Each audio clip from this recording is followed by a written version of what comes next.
Hello everyone, welcome to this channel. तो यहाँ पे आज मैं डिस्कस करने वाला हूँ आपके साथ वन शॉट में चैप्टर अल्टरनेटिंग करंट। तो सबसे पहली चीज यहाँ पे जो हम पढ़ने जा रहे हैं वो ये है अल्टरनेटिंग करंट के बारे में। उसका डेफिनेशन यहाँ पे लिखा हुआ है, current which changes continuously in magnitude and periodically in direction कहलाता है अल्टरनेटिंग करंट। उसके बाद हम पढ़ते हैं रूट मीन स्क्वायर वैल्यू के बारे में। RMS value of a function over a period t is given by f function का स्क्वायर का एवरेज का अंडर रूट।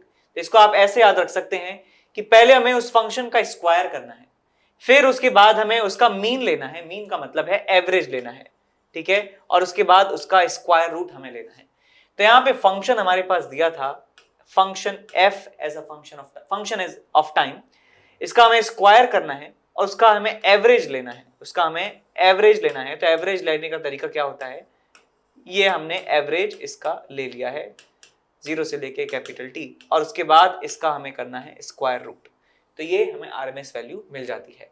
तो RMS current is equivalent to DC current that would produce the same average power loss as alternating current. ठीक, ये इसका मतलब होता है, इसलिए इस RMS वैल्यू का जन्म हुआ है। इसके बाद यहां पे हम पढ़ते हैं एवरेज वैल्यू के बारे में। किसी भी फंक्शन का एवरेज वैल्यू निकालने का फॉर्मूला होता है ये, that integral of function with respect to that variable जिसके लिए हम एवरेज निकालना चाहते हैं, और नीचे है 1 अपॉन कैपिटल T। या इसको ऐसे भी लिख सकते हैं ft dt 0 से लेके capital T divided by integral dt 0 से लेके कैपिटल T। अब यहाँ पे dt का इंटीग्रेशन क्या होगा, t, और लिमिट लगाएंगे उसमें t और 0, तो हमें क्या मिलने वाला है, हमें यही रिजल्ट मिल जाएगा। ठीक है, इसके बाद आगे बढ़ते हैं प्योरली रेजिस्टिव सर्किट के बारे में, कि एक ऐसा AC सर्किट जिसमें सिर्फ और सिर्फ रेजिस्टर हो, तो क्या क्या चीजें वहां पर होती हैं। तो अप्लाइड वोल्टेज यदि मैं मान लेता हूं E = E0 sin omega t के बराबर है, तो अल्टरनेटिंग वोल्टेज जो होता है वो फेज में होता है करंट के, यानी कि जो करंट का फेज है वही वोल्टेज का फेज होता है, जो वोल्टेज का फेज है वही करंट का फेज होता है। और करंट की वैल्यू निकाली जाती है E/R से, तो आ जाता है आपके पास I0 sin ओमेगा t। देख सकते हैं कि फेज जो है दोनों के बराबर हैं, और I0 की जो वैल्यू है किसके बराबर है, E0/R के बराबर है।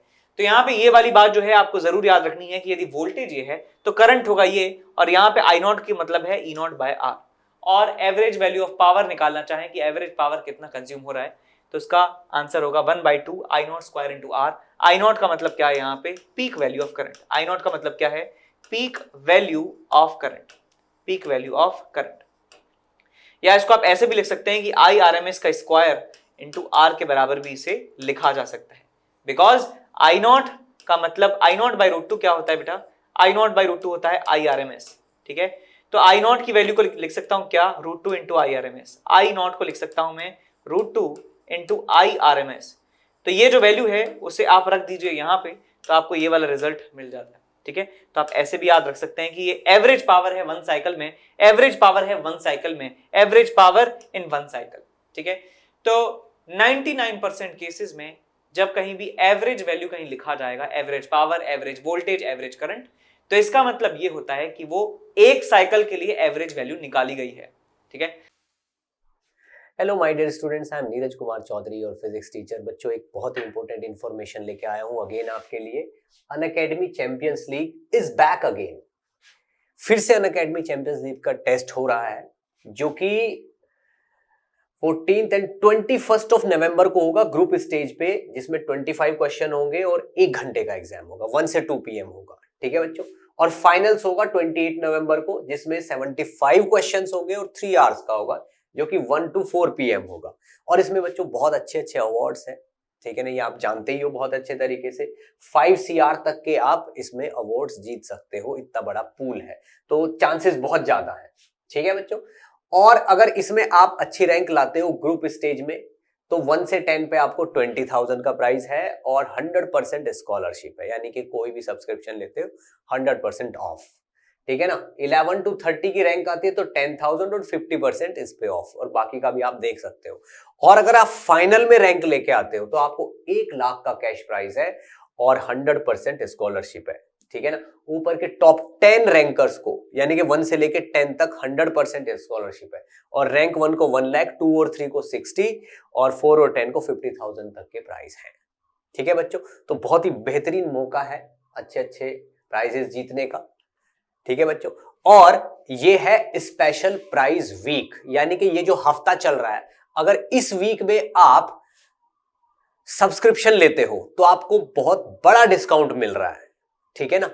10+10 यानी कि 20% का, अप्रोक्सीमेटली 20% का डिस्काउंट मिल रहा है आप अगर इस स्पेशल वीक में सब्सक्रिप्शन लेते हो तो, ठीक है ना।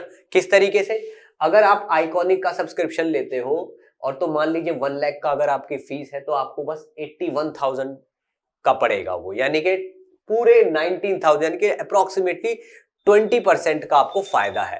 प्लस वाला जो है, प्लस में अगर आप देखते हो तो आपको प्लस में भी जो चीज 53,000 की है वो आपको मतलब 53,000 की पड़ रही है आपको 12,000 का ऑफ लेके, ठीक है। तो ये चीज पहले 67,000 की थी, अभी आपको 53 की मिल रही है, यानी कि पूरा 20% ऑफ है। किस वजह से, इस स्पेशल वीक की वजह से। और ये वीक आपका 10 से 17 नवंबर तक है, यानी कि समझ लो आज इसका लास्ट है, मे भी पॉसिबल है 1-2 दिन एक्सटेंड हो सकता है, बट इसका ऑफिशियली आज लास्ट डे है 17 नवंबर, ठीक है बच्चों।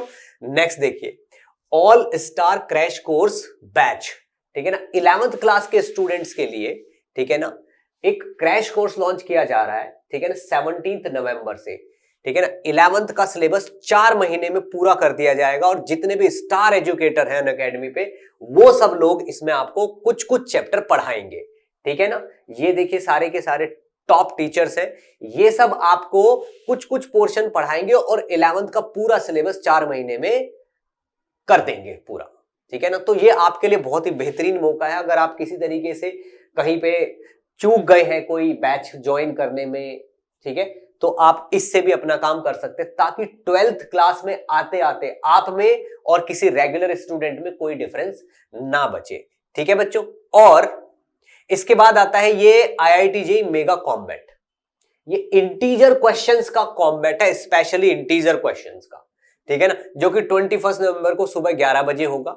60 मिनट्स में 21 इंटीजर क्वेश्चन होंगे, ठीक है ना। और ये लेटेस्ट IIT JEE पैटर्न पे बेस्ड है, अगर आप इसमें बहुत अच्छा करते हो तो टॉप 50 रैंकर्स को और 500 लकी पार्टिसिपेंट्स को बहुत अच्छे अच्छे सरप्राइज गिफ्ट मिलने वाले हैं।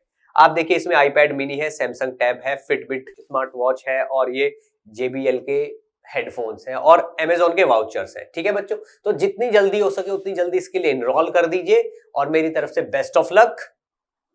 उसके बाद यहाँ पे बात करते हैं प्योरली कैपेसिटिव सर्किट के बारे में। यदि सर्किट में सिर्फ और सिर्फ कैपेसिटर है और AC सप्लाई उसके अक्रॉस लगी है तो क्या क्या होता है। तो अप्लाइड वोल्टेज मान लेते हैं कि E0 sin ओमेगा t के बराबर है, तो करंट उसमें लीड करता है वोल्टेज को by a phase of π/2। Purely capacitive है तो करंट लीड करता है, प्योरली इंडक्टिव होता तो यहाँ पे वोल्टेज लीड करता और करंट का फंक्शन हमें मिलता है I = I0 sin omega t plus π/2, यानी कि करंट का जो फेज है वो π/2 ज्यादा है इस वोल्टेज के फेज से, वोल्टेज के फेज से ही π/2 एंगल ज्यादा है।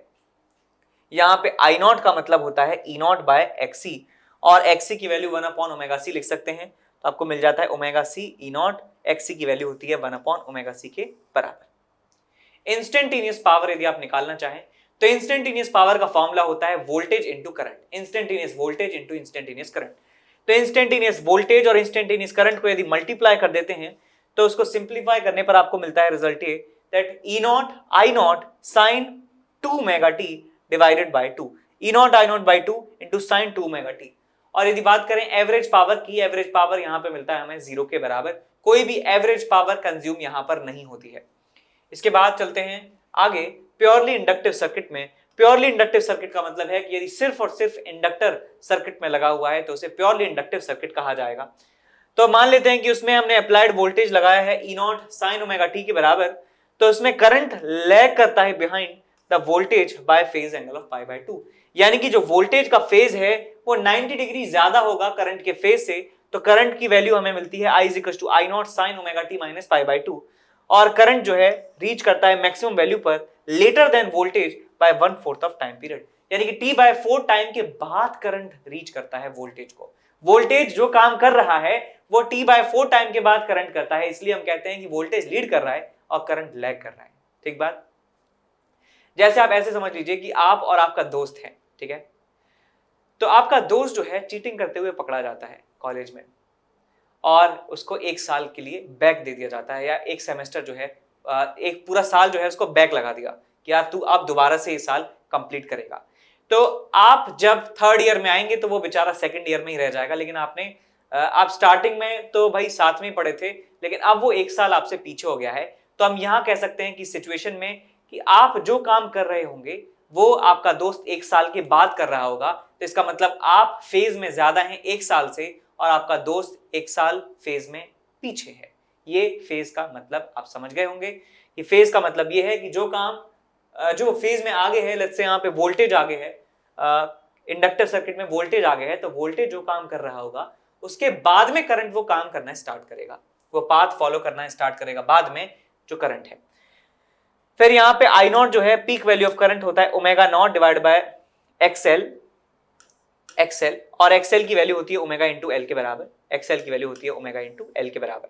इंस्टेंटेनियस पावर की यदि बात करें, इंस्टेंटेनियस पावर का मतलब instantaneous voltage into instantaneous current, तो V इंटू आई होता है हमारे पास इंस्टेंटेनियस पावर, और उसका रिजल्ट हमें मिलता है सिंप्लीफाई होके I naught into V not.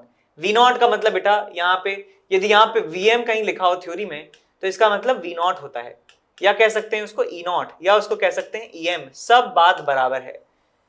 Vm का मतलब होता है maximum value of voltage applied, V not का मतलब maximum value of voltage applied, maximum value of EMF applied, maximum value of EMF applied. तो इन चारों का मतलब सेम है, तो कंफ्यूज ना हो, ठीक है। कहीं कहीं कुछ अलग भी लिख जाता है गलती से। तो V नॉट लिखा है, इसका मतलब है E नॉट है ना, E नॉट है साइन 2 ओमेगा टी।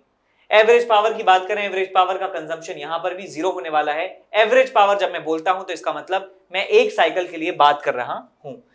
इसके बाद बात करते हैं 7वें नंबर के पॉइंट पर, जो लिखा है कि सीरीज एलसीआर सर्किट। यदि यहां पर इंडक्टर भी है, कैपेसिटर भी है, रेजिस्टर भी है, तीनों ही एलिमेंट सीरीज में लगे हुए हैं, तो क्या क्या चीजें वहां पर होती हैं।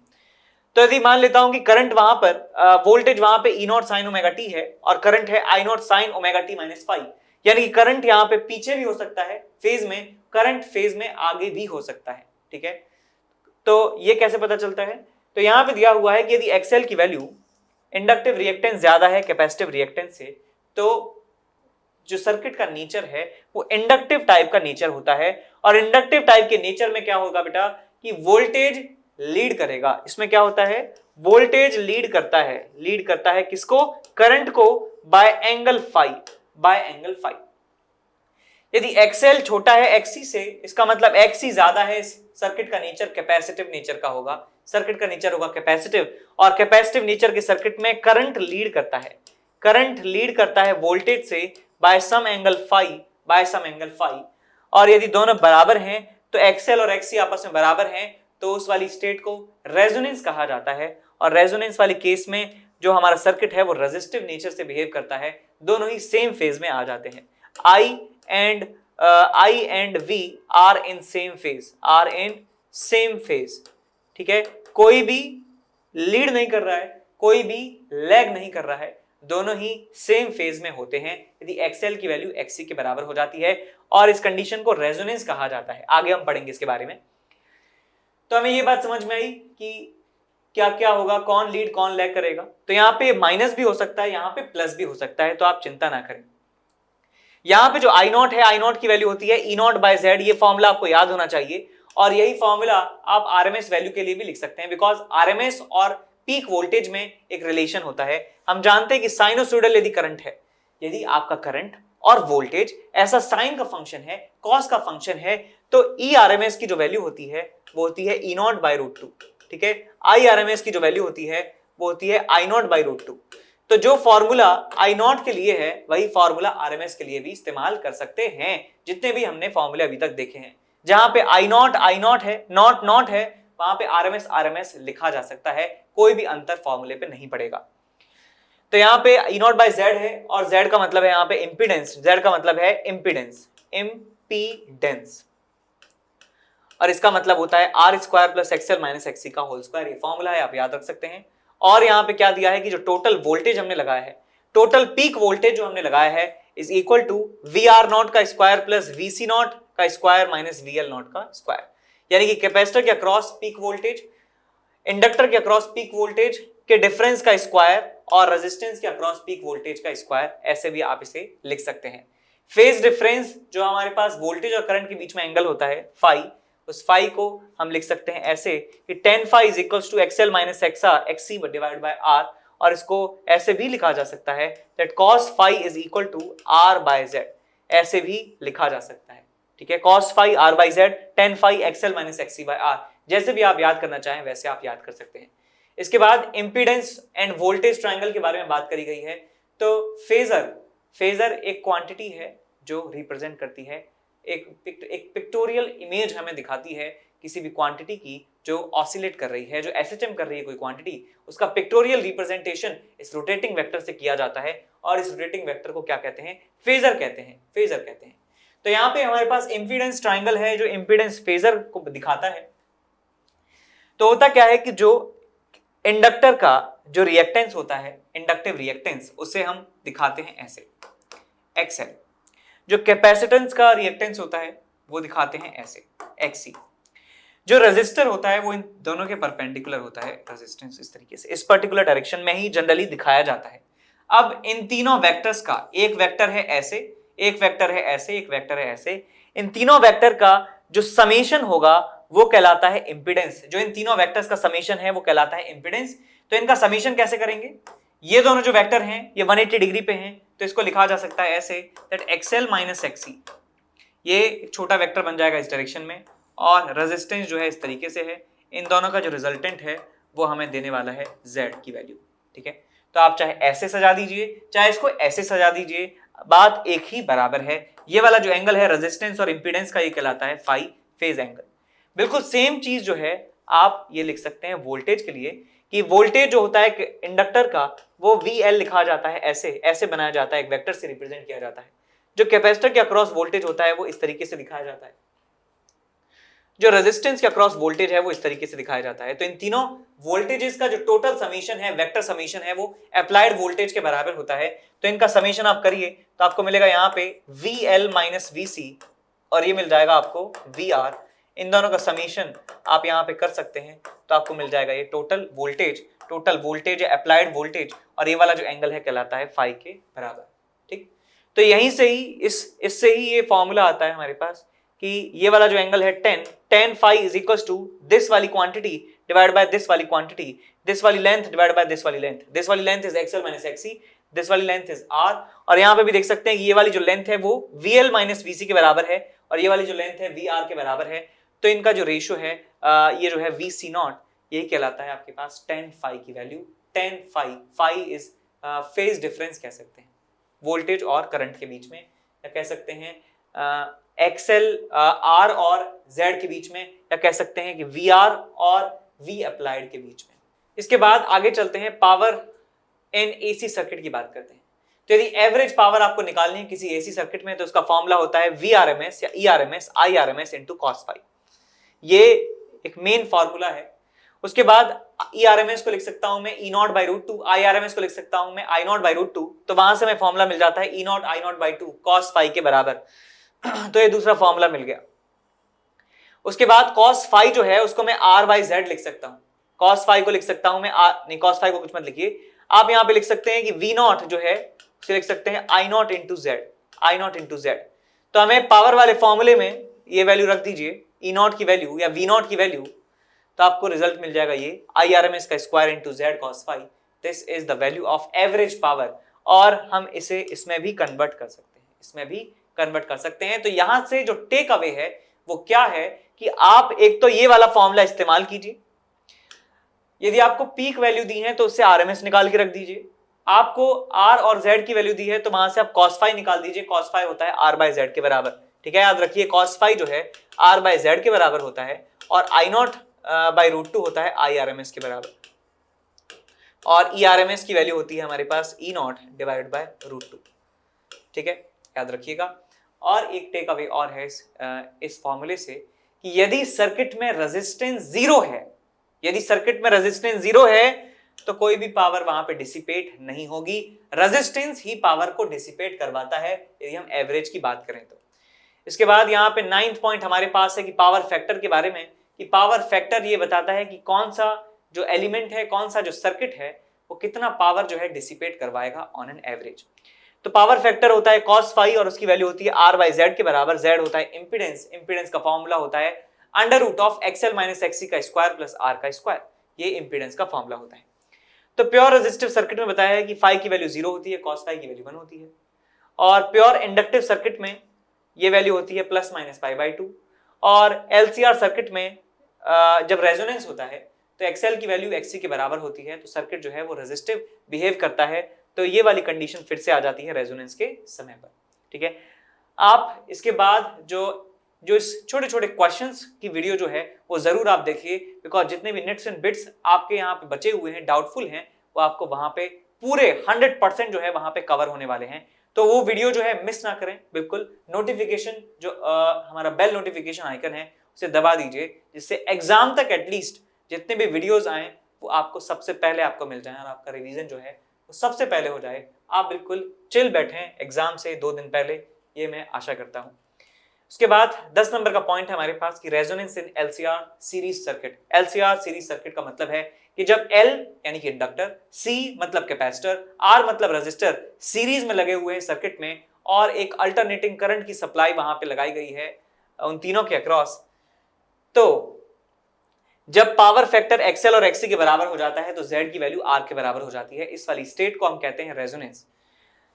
तो रेजोनेंस के समय क्या होता है कि करंट की जो वैल्यू है वो मैक्सिमम हो जाती है। करंट जितना भी पॉसिबल होता है वो अपनी मैक्सिमम वैल्यू को अटेन कर लेता है इस कंडीशन पर, और वो मैक्सिमम करंट की वैल्यू आ जाती है V0 बाय R के बराबर, ठीक है। और ये अचीव किया जाता है एक पर्टिकुलर फ्रीक्वेंसी पर, या कह सकते हैं कि रेजोनेंस के समय जो फ्रीक्वेंसी होती है करंट की या वोल्टेज की, वो फ्रीक्वेंसी होती है 1/√LC। इसे रेजोनेंट एंगुलर फ्रीक्वेंसी कहा जाता है। इसे कहते हैं resonant angular frequency, resonant angular frequency.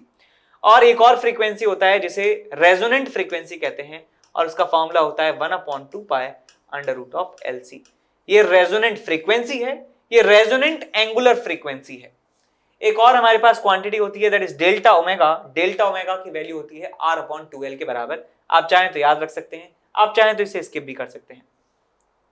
तो एक ग्राफ होता है करंट और अप्लाइड फ्रीक्वेंसी के बीच में कि एक पर्टिकुलर फ्रीक्वेंसी ओमेगा नॉट पर जिसकी वैल्यू होती है 1/√LC, ये जो पर्टिकुलर सेट है हमारा एलसीआर सर्किट में, वो मैक्सिमम करंट हमें देने लगता है, मैक्सिमम करंट देता है, और इंपीडेंस की जो वैल्यू है वो अपनी मिनिमम वैल्यू पर आ जाती है, ठीक है। आप याद रखिए ऐसे कि जब भी रेजोनेंस आता है एलसीआर सर्किट में, तो जो इंडक्टर और कैपेसिटर हैं दोनों एक दूसरे को लड़ के मर जाते हैं, यानी दोनों का जो इफेक्ट है वो कैंसिल आउट हो जाता है। ऐसा लगता है कि जैसे सिर्फ और सिर्फ रेजिस्टर यहां पर लगा हो, एक प्योरली रेजिस्टिव सर्किट की तरह बिहेव करता है।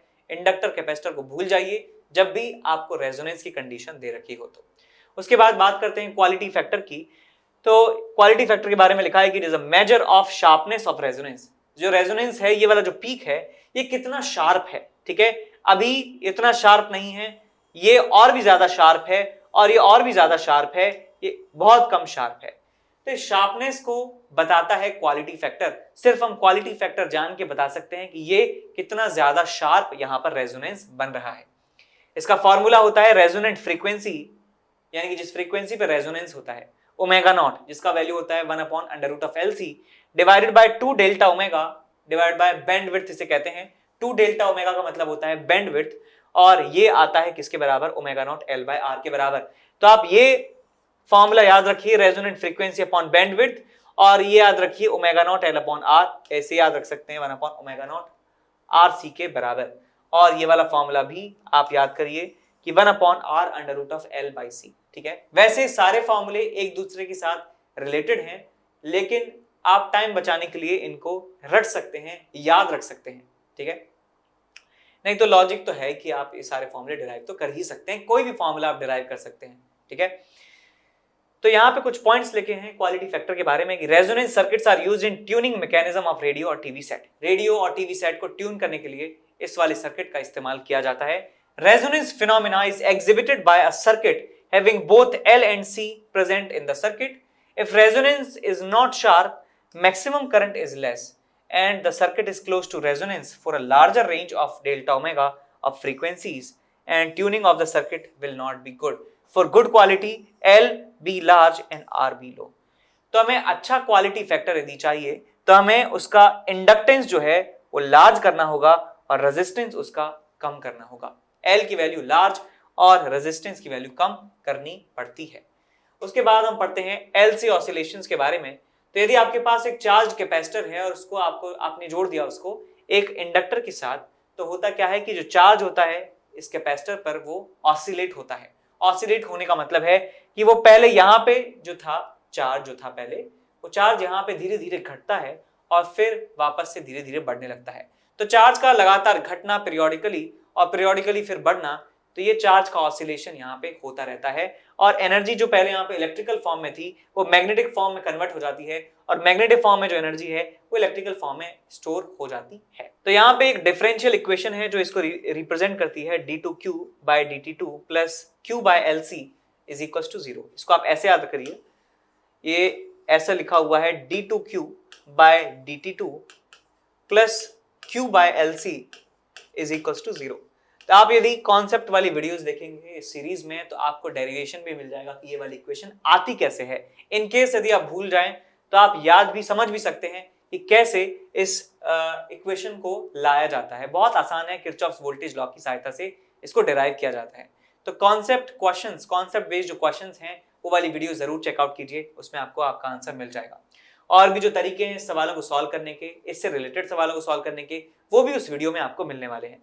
तो Q is equal to Q naught cos omega naught T plus phi, इस तरह से चार्ज यहाँ पे वेरी होता है और यहाँ पे ओमेगा नॉट जो है वो होता है 1/√LC और यहाँ पे जो टोटल एनर्जी है वो होती है मैक्सिमम चार्ज का स्क्वायर अपॉन 2C, या इसे लिख सकते हैं 1/2L मैक्सिमम करंट का स्क्वायर। इसके बाद यहाँ पे लिखा है कि कुछ मैकेनिकल और इलेक्ट्रिकल क्वांटिटीज को इंटरचेंज किया गया है। जैसे हम जानते हैं कि स्प्रिंग ब्लॉक सिस्टम में जो मास है वो स्प्रिंग को कंप्रेस करता है फिर एलोंगेट करता है, तो इस तरीके से ऑसिलेट करता है। वैसे यहाँ पर चार्ज भी और भी अदर क्वांटिटीज हैं वो वैसे ही बिहेव करती हैं। तो जैसे स्प्रिंग मास सिस्टम में मास होता था, यहाँ पे होता है इंडक्टेंस, वहां पे फोर्स कांस्टेंट होता था, यहाँ पे 1/c होता है, वहां पे डिस्प्लेसमेंट होता था, यहाँ पे चार्ज होता है, वहां पे वेलोसिटी होती थी, यहाँ पे करंट होता है, वहां पे मैकेनिकल एनर्जी हुआ करती थी, यहाँ पे इलेक्ट्रोमैग्नेटिक एनर्जी होती है। ये फॉर्मूला भी याद रखें, किसी भी इंस्टेंट पर आपको टोटल मैकेनिकल एनर्जी निकालनी है तो आता है आपके पास Q²/2C प्लस हाफ LI²। यहाँ पे चार्ज है वो इंस्टेंटेनियस वैल्यू है, यहाँ पे जो करंट है वो इंस्टेंटेनियस वैल्यू है। उसके बाद यहाँ लिखा है कि every inductor has resistance, this introduce damping effect on charge and current and oscillations finally die away. जैसे हम जानते हैं कि जब भी हम स्प्रिंग मास सिस्टम की बात करते हैं तो कुछ ना कुछ एयर का रेजिस्टेंस होता है, तो अल्टीमेटली जो ब्लॉक ऑसिलेट करता है स्प्रिंग के साथ वो अल्टीमेटली रुक जाता है रियल लाइफ में। ऐसे ही यहाँ पे कह रहे हैं कि जब LC ऑसिलेशन की बात करते हैं तो चार्ज फाइनली खत्म हो जाता है, चार्ज जो है वो खत्म हो जाता है, पूरा एनर्जी जो है वो खत्म हो जाती है कुछ समय के बाद। Total energy is radiated away from the system in the form of electromagnetic waves. The radio and TV transmission depend on this radiation. TV और रेडियो का जो ट्रांसमिशन है इसी फ्रीक्वेंसी पे, इस फिनोमेना पे ही बेस्ड होता है।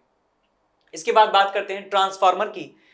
To change an alternating voltage from one to another or greater or smaller value, we use transformer। समझ गए? स्टेप अप स्टेप डाउन दो तरह के ट्रांसफार्मर हैं। स्टेप अप ट्रांसफार्मर होता है कि जो लो वोल्टेज को हायर वोल्टेज में कन्वर्ट कर देता है on the expense of current, और स्टेप डाउन ट्रांसफार्मर का मतलब कि जो हायर वोल्टेज को लोअर वोल्टेज में कन्वर्ट कर देता है on the expense of current, on the expense of current.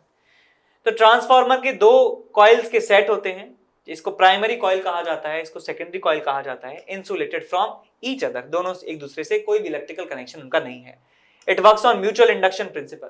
Mutual induction principal सब जानते हैं कि इसमें यदि करंट को चेंज किया जाता है तो यहां से निकलने वाला जो फ्लक्स है वो इससे पास होता है, तो इस वाले लूप के थ्रू जो फ्लक्स है वो चेंज होता है, तो इसमें एक EMF इंड्यूस हो जाता है।